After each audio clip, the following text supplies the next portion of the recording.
Boa noite a todos, amigos presentes, amigos de casa, amigos do plano espiritual que amparam e sustentam espiritualmente a todos os que aqui frequentam o SPI, tanto presencialmente quanto online. E todas as vezes antes de iniciar a nossa prece da segunda-feira, eu mentalizo o plano espiritual e por várias vezes eu sinto a presença da Laura. Não comentei, mas sim. E eu tenho a certeza que agora, já passado um tempo material, eu tenho certeza que ela se junta ao corpo espiritual desta casa, também nos protegendo, nos intuindo. E todos nós, antes de virmos para uma casa espírita ou para qualquer aconchego espiritual de qualquer religião, sempre nós temos uma pessoa que nos encaminha a ela. E me passou agora na mente a pessoa, minha tia-avó, fundadora do Núcleo Kardecista Antônio Pereira de Souza, fundado em 1965, o qual eu comecei a minha jornada como evangelizadora infantil, e ela sempre, quando nós chegávamos, que eu cuidava da parte das crianças, ela recitava esse simples e singelo verso que me veio à mente agora. E sempre que nós estamos mentalizando o plano espiritual, pedindo esse aconchego, é porque algum espírito está ao nosso lado dando uma mensagem. E a mensagem dela era assim: querido mestre, doce Jesus, guia meus passos em tua luz. Eterno amigo da perfeição, guarda contigo o meu coração. Que possamos, nesta noite de hoje, termos o nosso coração guardado pelo querido Mestre Jesus, e que Ele nos acompanhe em boas ações, em boas atitudes, no caminho correto, nas ações primordiais da fé, da esperança e da caridade. Damos por iniciado este encontro da segunda-feira do Espírito, desejando muita e muita fé em todos os passos que dermos. Que assim seja. Pode ver aqui, o seu podcast está prontinho aqui, Verônica. Até fiquei assim na ponta para não tirar o microfone do lugar. Mauro e Verônica, sejam bem-vindos para o momento de hoje.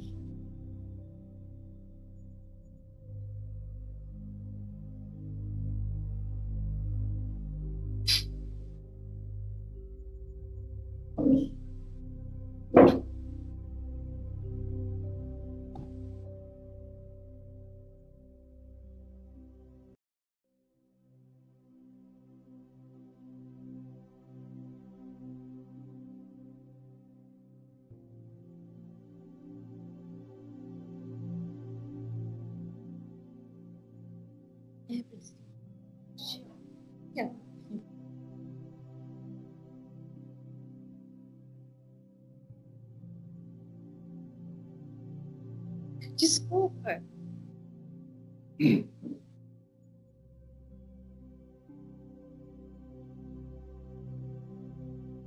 Então, boa noite a todos. Queria começar falando que ver e sentir a presença de vocês é algo que enche meu coração de uma forma que eu não vou conseguir descrever. E contar com a colaboração, com o apoio, com o olhar de vocês colabora muito com o meu crescimento e eu sou muito, muito, muito grata por isso. Bom, hoje eu nem tinha me tocado, a gente já está no capítulo 12 e nós vamos conversar sobre ser melhor. A gente já vem falando, né, sobre reforma íntima, que inclusive o nome do capítulo encaixou perfeitamente, porque reforma íntima é igualzinho a ser melhor. Então,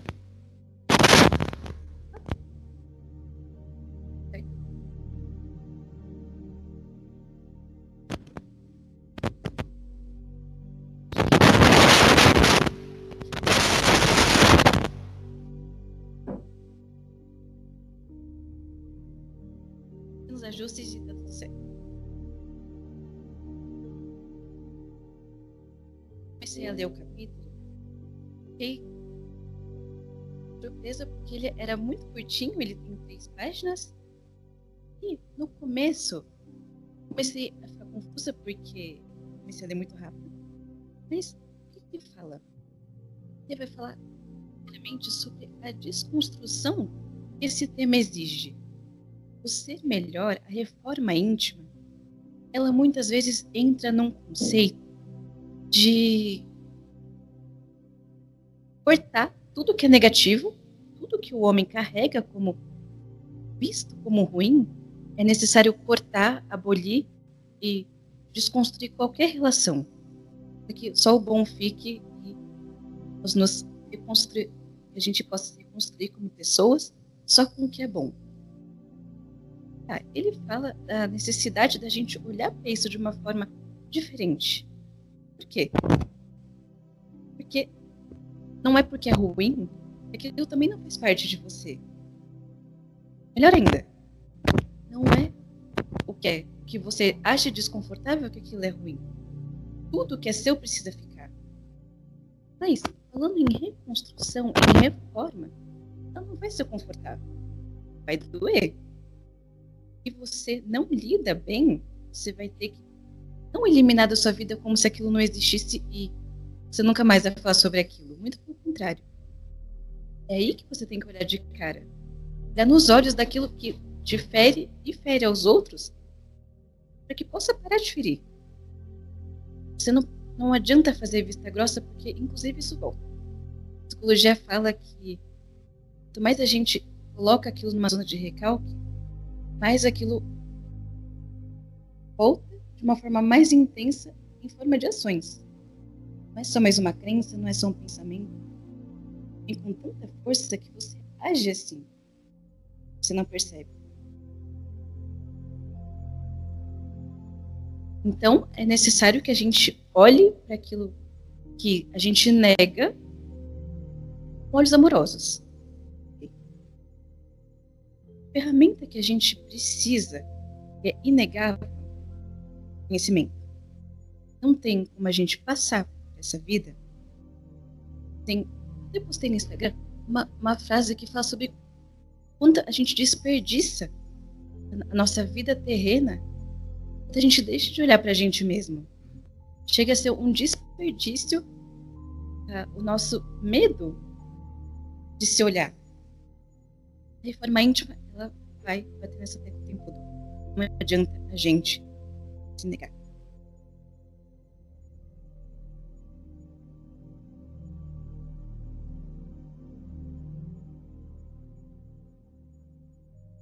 Eu vou lembrar. Desculpem, eu tô nervosa. Gente, faz parte e a gente não tá aqui para acertar sempre. A gente tá aqui para aprender, certo? Então, ele fala muito sobre eu achei isso fabuloso. Por quê? Um dos processos que a gente precisa reconstruir e ressignificar é a nossa relação com a culpa. Por quê? A gente tende a achar que a culpa é o modelador do nosso comportamento. A culpa, ao invés dela te reeducar para você lidar melhor com os seus pensamentos e as suas ações daqui para frente, ela vai te podar de uma forma muito agressiva E em vez de te impulsionar, ela vai te dar, literalmente, tipo, ela vai te ferir. A culpa, ela serve para um propósito só, de trazer consciência. Mas a gente, muitas vezes, eu falo até por mim, a gente pega a culpa como bichinho de estimação. A gente coloca ela numa jaula e fala assim, esse aqui vai me impedir de sair do trilho. Isso não é a culpa que vai impedir a gente de sair do trilho. É a consciência. A consciência, a clareza que a gente tem diante das coisas é que vai ajudar a gente a voltar para o trilho da assertividade, do amor e da paciência e de todas as virtudes que um homem precisa cultivar para ter uma vida melhor para si e para os outros. Então, a culpa, ela precisa também ser revista, a fim de que a gente não se puna pelos erros que a gente comete, a fim de que a gente não se castigue pelos erros que a gente comete, porque, inclusive, a missão é essa mesmo, é dar os seus tropeços para aprender a viver melhor. A gente não vai aprender um caminho certo se a gente não passar pelo errado antes. Então, se a gente puder trazer já um conceito para cá, é ressignifiquem a culpa. Observem a culpa como um processo necessário, mas não como um processo para a gente se agarrar a eles. É um processo para a gente observar, aprender e deixar a vida tomar o seu curso, porque ela vai tomar. A gente vai aprender as coisas sem que a gente fique se maltratando. Muito obrigada. Maltratando.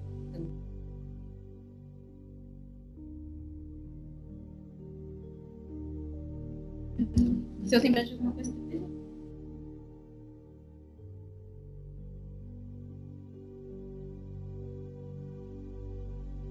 não foi ensaiado não, tá? Você não acha que a culpa é necessária para o nosso desenvolvimento? Mas a gente tem que talvez se habituar a encarar a culpa de fora. Eu observo a minha culpa, mas eu não misturo a minha culpa com os meus sentimentos. Entendeu? Quer dizer, eu observo a minha culpa, eu sinto culpa, mas eu não posso deixar a culpa misturar com o meu sentimento de raiva, por exemplo. Senão eu não vou conseguir sair do buraco.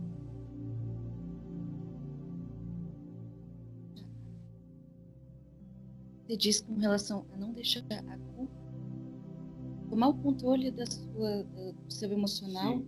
E até das suas demais decisões.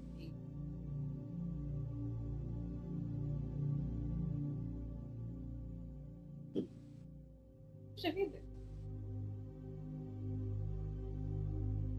Eu vejo sim que isso faz muito sentido, inclusive muito obrigada. Porque a culpa, ela é um processo a gente sentir, se situar. Eu pelo menos vejo assim.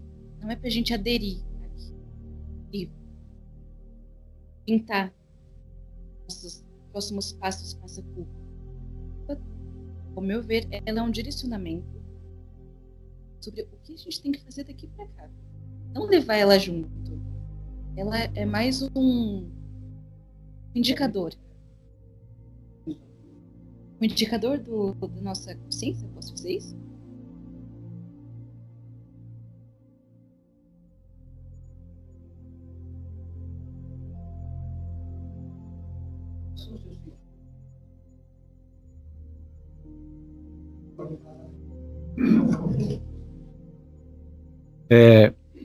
A sua consciência, ela vai ganhando corpo. Você vai desenvolvendo a sua consciência através do autoconhecimento, certo? Você vai expandir sua consciência. Isso nos leva a encarar a culpa de uma forma diferente, né? Em vez de eu sentir remorso, me sentir culpado mesmo, por um acontecimento, eu passo a enxergar esse acontecimento como se eu estivesse do lado de fora. Estou repetindo, né? E deixo a culpa aqui me balizando, entendendo por que eu estou sentindo raiva, por exemplo. Por que eu estou com medo? Por que eu estou triste? Né? Por que isso está acontecendo? Então eu dou nome aos meus sentimentos que estão acontecendo frente a uma determinada situação. Então eu considero que isso é expansão da consciência que a gente precisa ter nos nossos relacionamentos, né? Nas nossas conquistas, né? Deixando de lado aquele sentimento de fracasso, de culpado. E isso, nós não somos fracassados. Estamos num momento de reflexão.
E, primeiro, muito obrigada por você estar aqui, que eu acho maravilhosa a sua participação, agrega muito, e, nossa, é perfeito. Por quê? A gente até estava discutindo sobre isso no sábado, sobre, antes de qualquer coisa que a gente queira apontar no outro, a gente tem que primeiro localizar dentro da gente mesmo. Inclusive, tem um elemento que importantíssimo para esse processo começar. É a coragem. A gente falou sobre coragem e a força que a gente tem que ter para olhar para a gente mesmo e falar assim, ok, tem muita coisa errada, muita coisa aqui que pode melhorar e inclusive está me fazendo mal. O momento que a gente tem de olhar para isso, o momento de seriedade que a gente tem que ter, para depois conseguir conversar sobre isso com o outro, porque olhar para o outro é sempre mais fácil, porque, entre aspas, não é um problema nosso, a gente olha no outro e fala assim, nossa, isso aqui precisa arrumar, isso aqui podia ser melhor. Se a gente tem dentro da gente uma coisa igualzinha, ou até pior, mais intensa, precisa de uma coragem estrondosa, pelo menos ao meu ver, não é um processo que a gente faz tranquilamente, e assim, não é um processo que a gente faz naturalmente. É um processo que precisa de você falar assim, eu vou escolher olhar para isso. Não tem mais como fugir disso. Eu achei maravilhoso você fazer esse assunto. E a ótica da consciência, ela exige coragem. Ela não vai perguntar se você quer. Vai fazer assim, é isso e pronto. Você vai olhar para isso sim, porque é preciso. Você não vai avançar sem isso. Você quer apontar mais alguma coisa? Me agregar? Não? É isso. Vamos? Coragem? Bora? Não, eu estou me sentindo culpado, né? De tanto falar em culpa, já estou me sentindo culpado aqui. Não sei nem como é que eu vou proceder. Mas eu tenho boas notícias sobre a reforma íntima. Quais são? Deus já nos fez com o que nós precisamos para realizar essa reforma íntima. O que Ele nos deu? Consciência. E os nossos instintos, e os instintos positivos, né? Nada mais são do que as virtudes que nós temos e não descobrimos. A gente já vem preparado. Essa é a boa notícia, mas tem mais umas 2 ou 3. Má notícia... Tô brincando com você, só para te relaxar. Tá? Então, o que se trata a reforma íntima? Se trata da educação do espírito. Nós somos espírito. O espírito, ele traz memória de outras encarnações, mas se bem que das outras, o espírito tem um trabalho importante na reforma íntima. Traz na memória as coisas ruins e boas também de outras encarnações. Saber. Se é uma educação do espírito, é educação divina. Essa educação, nós vamos começar a educar o nosso espírito, é o espírito dos outros, não. Já falou aqui, dá pra gente. Coitado do espírito, né? Vem o escorpião aqui, não quer pra nada. Mas, uma coisa de Deus, né? E essa educação, ela definiu aqui, a irmã, minha amiga irmã, se definiu como uma disciplina com consentimento íntimo. Então, nós temos que ter disciplina no decorrer da nossa reforma íntima. Quando que começa a reforma íntima? Quando encarnamos, reencarnamos. Um cara que eu admiro muito, acho que no sábado, ele falou que nós nascemos quebrados, reencarnamos quebrados. Né? A gente já vem pronto para arrumar. Não precisaria reformar. Mas é uma reforma. Não se trata de destruir tudo e começar do zero. É arrumar o que está quebrado quando você chega. Todos nós temos fraturas.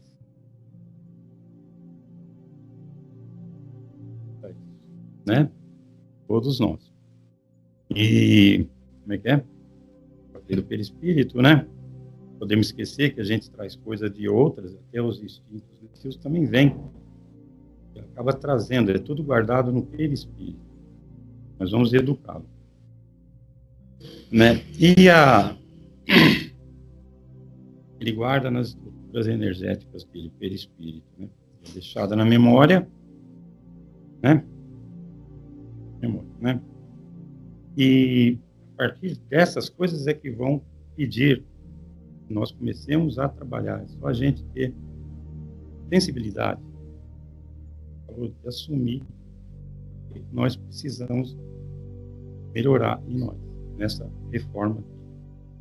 Tem muita gente, quando vê um negócio de reforma íntima, o que essa pessoa começa a fazer? Começa a vir no centro, na igreja, começa a fazer doação. Você vê que é uma pessoa tida como boa, ela acha que é, né? Sucesso no serviço, bom funcionário, bom tudo, mas isso são coisas externas. E a nossa educação é do nosso espírito. Nós estamos nos educando. Então, não adianta nada fazer tudo isso aqui. Sei lá, se na empresa dele ele era um chefe horroroso, tratava todo mundo muito mal, né, brigava em casa.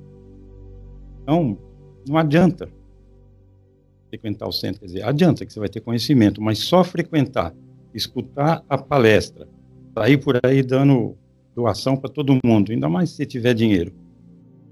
Isso não é caridade. Caridade é quando você doa sem ter muito o que dar.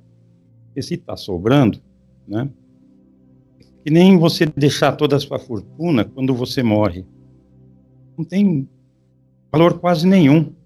Porque você vai morrer, você não vai precisar do que você está deixando. Por que não fez antes? Quando iria te fazer falta. Então não pode ter essa confusão de fazer a reforma íntima com coisas exteriores, que aparecem mais para os outros. É como pintar sua casa por fora e falar que reformou, mas ninguém sabe como é que está dentro. No caso aqui, a nossa casa é a nossa consciência. A que tem que ser arrumada, né? Tem que saber se a sua consciência está tranquila, se você está sossegado com o ser humano que você está se tornando, né? Daí que começa a coisa, né? E tem gente que acha crescimento espiritual. Mas eu tenho um espírito bom, vou chegar lá, tapete vermelho, né? Mas não vai ser bem assim a sua chegada, né? E a gente tem muito mais coisa dentro de nós para reformar do que mostrar o que fazemos para todo mundo, né? E nem jogador de futebol que vai visitar um moleque no hospital e leva a imprensa, não é? Qual a caridade? O menino pode ser boa, mas para ele está mostrando que ele é caridoso. Estou julgando já, né? Já é uma coisa que eu tenho que reformar, tenho que parar com isso, né? Mas um dia eu vou parar, né? Exatamente. Como é que tá aqui? Ah, esquece. Nossa senhora, eu escrevo depois não entendo nada. Né? Deixa eu ver aqui. Muito claro, agora não está muito, né? Falamos aqui do crescimento espiritual, expliquei já tudo isso, posso passar para o outro, né? Então, a linha natural de aprender e dar ouvido às sugestões do bem divino que há a nossa intimidade. Então, a reforma íntima, ela começa nisso daqui. Você se analisar, como você falou, assumindo tudo, na sua intimidade, com honestidade para você mesmo. E muita coragem para assumir os seus defeitos. Certo? Certo? E aí você deve perguntar, mas se é assim, onde é que eu posso arrumar ajuda para começar a minha reforma íntima? Onde vocês acham que a gente pode arrumar? No vasto material espírita que nós temos. Podemos começar pelo Evangelho. O Evangelho já é um caminho para te ajudar na reforma íntima. Se você lê o Evangelho, você vai ver que tem tudo lá. Tudo que você precisa para reformar. E você tem, né? Ele fala de honrar pai e mãe, ele fala de caridade, ele fala de gratidão, ele fala de felicidade, ele fala de humildade. Em tudo. Reforma íntima passa por isso dentro da gente. Nos tornarmos uma pessoa boa para nós, para o próximo. Certo? E isso acaba sendo muito difícil. Né? Agora eu falei, o Evangelho, algumas leituras, aí alguns vão para casa, pegam 8 livros e falam, bom, vou ler em uma semana, segunda-feira que vem, estou reformado. Não. Se você lê e acha que vai acontecer um milagre, que você vai estar reformado, você só vai conseguir ficar ansioso, né? Você vai querer ficar perfeccionista, você não vai resolver. Outra notícia boa da reforma íntima é que ela demora. Ela demora muito tempo. Nós temos a encarnação inteira para fazer a reforma, né? Mas alguém vai falar, mas eu não sei quando eu vou morrer, será que vai dar tempo? Vai, mas você vai fazer o que você pode. Morra antes, né? Mas é um processo gradativo. E esse processo, quando ele falou de disciplina, ali em cima, o que ele quer dizer? Sabe? Às vezes eu faço palestra aqui, que eu falo de oração, né? Acho que a gente tem que andar o tempo todo o tempo, em estado de oração.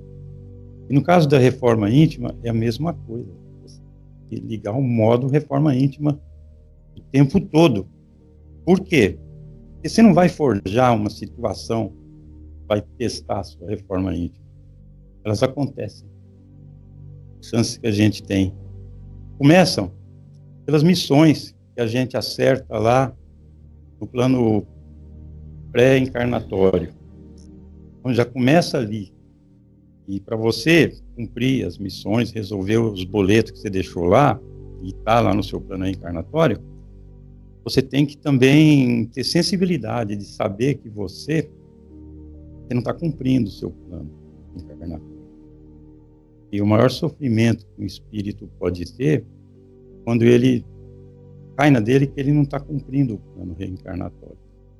Mas isso é simples, se você só entra em furada, não é muito simples não, né?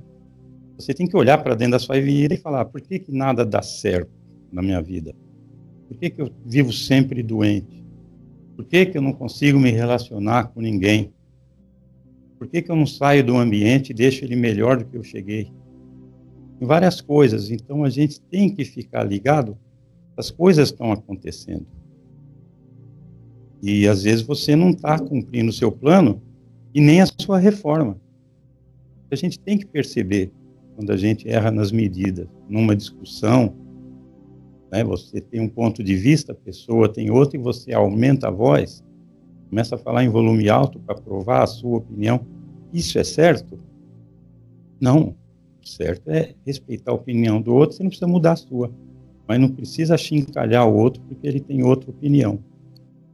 Então, essas coisas, elas vão acontecendo no seu dia a dia, desde a fechada do carro, né? Desde a fechada, desde do bom dia que você não recebeu quando você falou bom dia. Aí você fala, ué, não respondeu. Mas eu vou falar bom dia todo dia. Um dia ele vai, né? E não ficar nervoso, falar que o cara é orgulhoso, nojento, se acha. A gente tem mania, né? Às vezes a pessoa está passando, ela está fixando o vazio e pensando num problema que ela tem. Aí ela não percebe que você falou bom dia e passa lotado. Aí você já rotula a pessoa de metida. Tem o que fala, né? Então, esse aí é o negócio da reforma íntima. Por isso que ela vai demorar muito tempo. Ela vai demorar muito mais do que a gente espera. A gente tem que ter honestidade conosco mesmo para saber se você melhorou em algum ponto. Você se analisa, pô, eu já parei de julgar? Eu não, né? Como vocês viram, né? Eu já falei mal de todo mundo aqui, né? Mas eu tenho que parar. Eu não posso também arrumar desculpa, não, mas eu também não paro de julgar, porque todo mundo é errado, né? Todo mundo pensa errado. Eu sou um gênio, eu sei tudo. Como é que esse cara não concorda comigo? E você começa a julgar a pessoa. Então você tem que ser honesto. Eu não evoluí. Não evoluí. No sábado eu contei uma história para eles aqui que ocorreu comigo. Meu sobrinho estava morando fora, ele veio nos visitar. Aí ele falou para minha mãe, pediu para ela não me falar, mas minha mãe não é boa de memória, ela falou. Ela falou, o Américo falou que você está muito chato, você está muito reclamão. Meu querido sobrinho, apesar de torcer para aquele time, eu gosto demais dele, eu amo de coração. Aí a hora que a minha mãe falou, ela falou, não, mas não esquenta não. Falei para minha mãe que não esquentei, mas eu esquentei. É uma pessoa que eu amo e me apontou um defeito, né? Eu podia falar, não, faz tempo que ele não está aqui, ele não... Não, mas ele falou. E realmente, eu ando muito chato, muito reclamão, palpiteiro, tudo isso. Então, talvez eu desencarne e vou ter que voltar mais umas 4 vezes para fazer a reforma completa, né? E até agora eu não passei das paredes externas, né? Não botei nenhum espelho no banheiro nessa reforma íntima que eu estou fazendo. 399, faz um ano que você fala isso. Tá bom?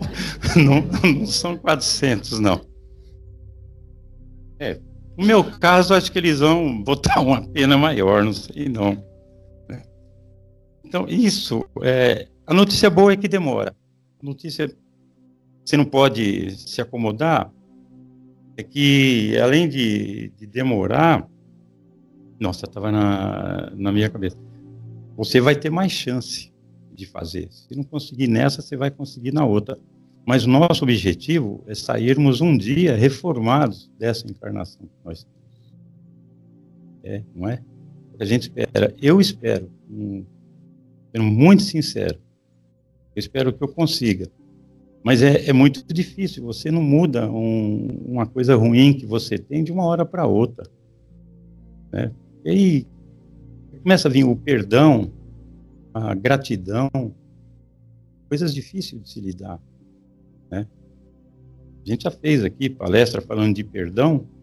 Sempre tem aquele, eu perdoo todo mundo, mas aquele um eu não consigo perdoar. Ué, então você não perdoa, né?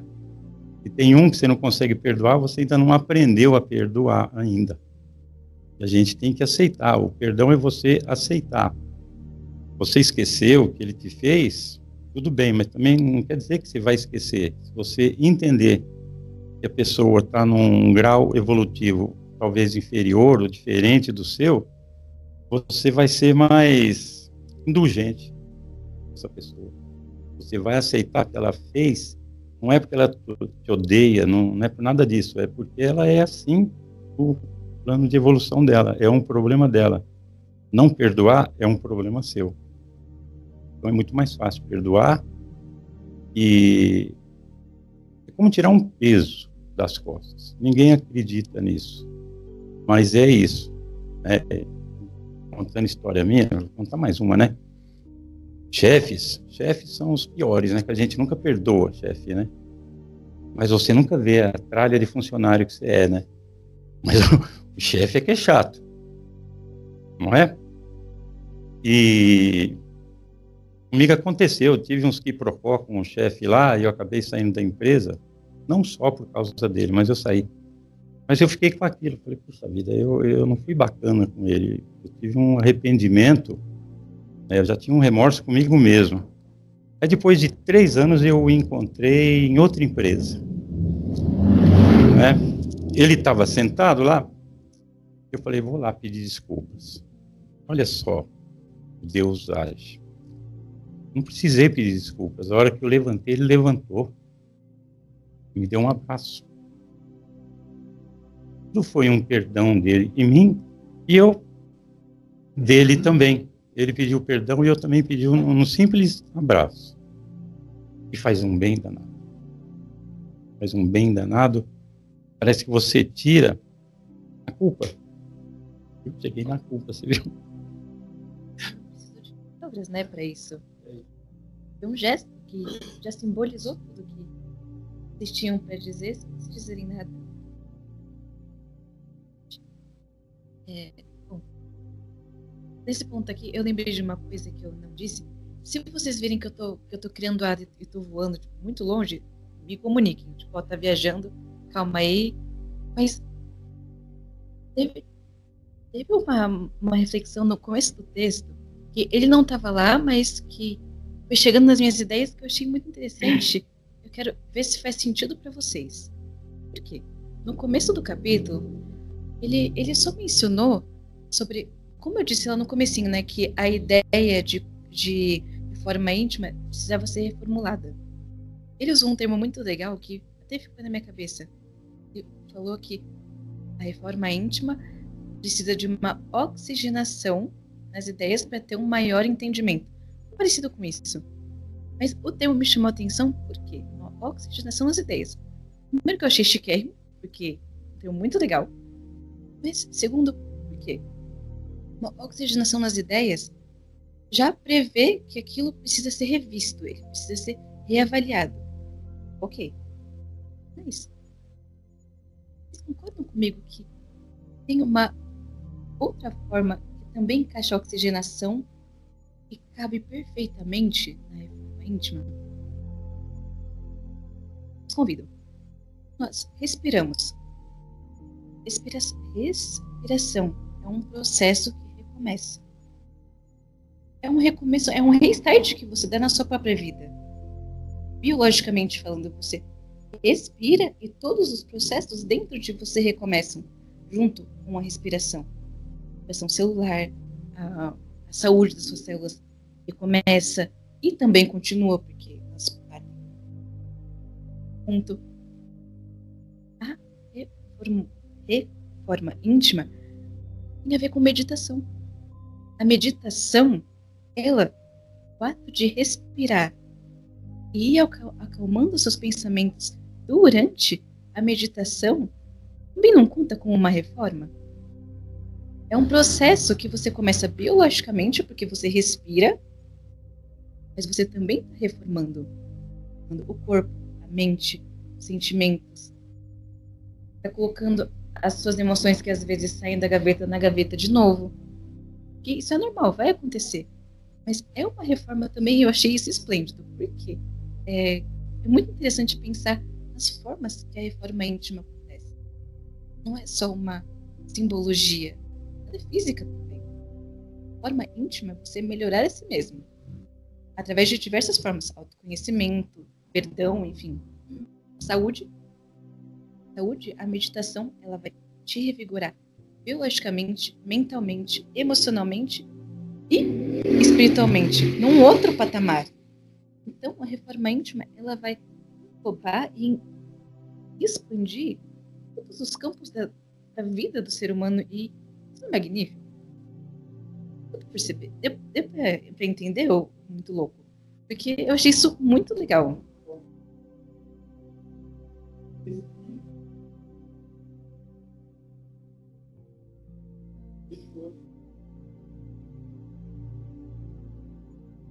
Tomou ações melhores, né?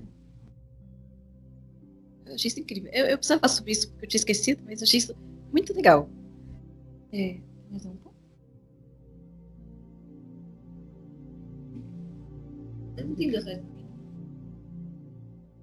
Pergunta para eles se eles topam. Se toparem, a gente vara à noite aqui, não tem problema. Imagina, estamos em 22 espíritos aqui prestando atenção. Não contei o meu. Pergunta fácil, hein? A pergunta não é para vocês, acho que é para todos nós. Qual a mensagem que eu tirei aqui hoje? Qual padrão vibratório está presente agora?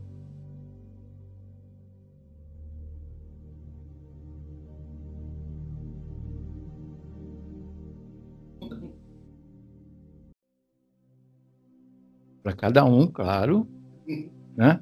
Mas se eu pudesse definir um padrão vibratório para essa sala hoje, diante dessa palestra, diante da reforma que eu estou entendendo que eu posso fazer, qual é o padrão vibratório aqui? Um padrão, eu quero expandir minha consciência em relação a isso. Tá? Hã? Sim, um padrão de aprendizado, um padrão de coragem, né? de sentimento de coragem para poder sair na rua, né? Sair daqui sendo melhor, né? E buscando o entendimento que eu estou tendo nesse momento, e o que eu preciso renunciar, quais os padrões que eu costumo frequentar, né? Ambientes que eu frequento. Será que eu não preciso renunciar a alguns ambientes? Será que eu não preciso renunciar a alguns hábitos, a alguns vícios que eu tenho? Pois não.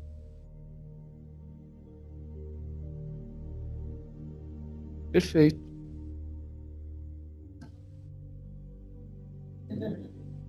Certo. Obrigado. De nada, mas você não me deu o cartão. Cadê? Eu não. Vou pegar, peraí. Esse aqui mesmo. Não pode ser o mesmo, né? Só ver. Ixi, o meu é o que te prende. Acho que é a timidez, segundo a Jane. A Jane falou que era timidez. Então, aí tem uma frase que resume o espírito da reforma íntima, né? Melhor que ontem, pior que amanhã. Como pior que amanhã? Não, é que amanhã você vai estar melhor que hoje, né? Então, acho que a frase que carrega é bem essa daqui. Muito usada por casais assim, mais adolescentes, né? Você me ama muito? Menos que amanhã? Não, ao contrário, né? Mais que ontem, menos que amanhã. Ninguém nunca escutou isso aqui no namoro, alguma coisa? Não?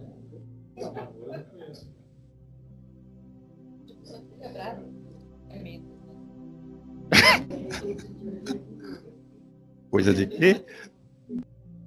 Eu sou do interior, eu fazia footing, né? Mas então, para terminar, valorizemos com otimismo e aceitação o que temos condição de fazer para ser melhor, né? E avaliemos com sinceridade, como eu disse, o progresso que achamos que tivemos. Vamos a partir de hoje, né? Mas amanhã ninguém vai estar reformado. No máximo, você está fazendo o plano ainda amanhã. E olhe lá. Nenhum de nós, eu acho, né? E evitar as desculpas, para justificar o fato de você não conseguir mudar, né? Nem que sejam de lugares, de hábitos, de vícios, como você falou, e não coloca desculpa, né? Fala lá em beber, não tem como eu parar de beber, com meus amigos bebem, eles me incentivam, mas é você que decide, né? É mais ou menos que nem uma piadinha que eu contei na segunda palestra, não sou muito de contar piada, mas lembra lá, você foi com o Marcelo para o interior, aí passou num restaurante, temos frango frito, né, e vários pratos, aí vocês chegaram lá, que prato você tem? Frango frito, mas só isso? E Ricardão chegou para a mulher e falou, então eu estou sem opção? Ela falou, não, você pode não comprar nada. Certo? A gente sempre tem opção.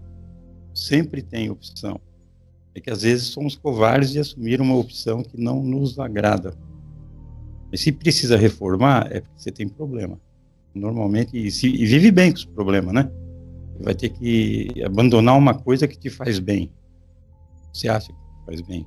É difícil você abandonar o que te agrada, mesmo que te faça mal, né? Não, você não comeu. Não comeu, eu lembro.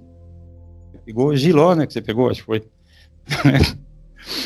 Então, vamos procurar a cada dia aquele estado de reforma, né? Fazendo algo pelo próximo e por nós mesmos.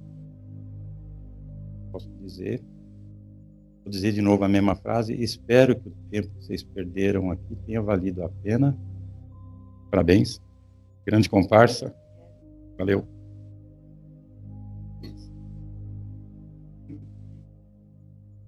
Duas coisinhas. Primeiro, se vocês tiverem a oportunidade de trabalhar com esse cara aqui, façam isso, porque a força que ele me dá não tem preço. E eu acho que isso devia ser dito a fim de... Eu admiro esse cara pra caramba. Pronto, é isso. Não tem outra palavra. Legal demais trabalhar com você. Segundo, eu lembrei de uma coisa, enquanto ele falava que nós somos responsáveis pela reforma. Eu ouvi uma frase que ela é assim: o outro, ele no máximo, ele pode te inspirar, tá? O impulso e o primeiro passo de mudar é seu. E isso a gente não tem como abrir mão, porque a caminhada é individual e intransferível. Então, a decisão de mudar e o primeiro passo sempre é da nossa autoria. Vai ter sempre a nossa assinatura. Então, desejo coragem e a gente sempre escolha o amor para acompanhar a gente nessa trajetória que é consciência.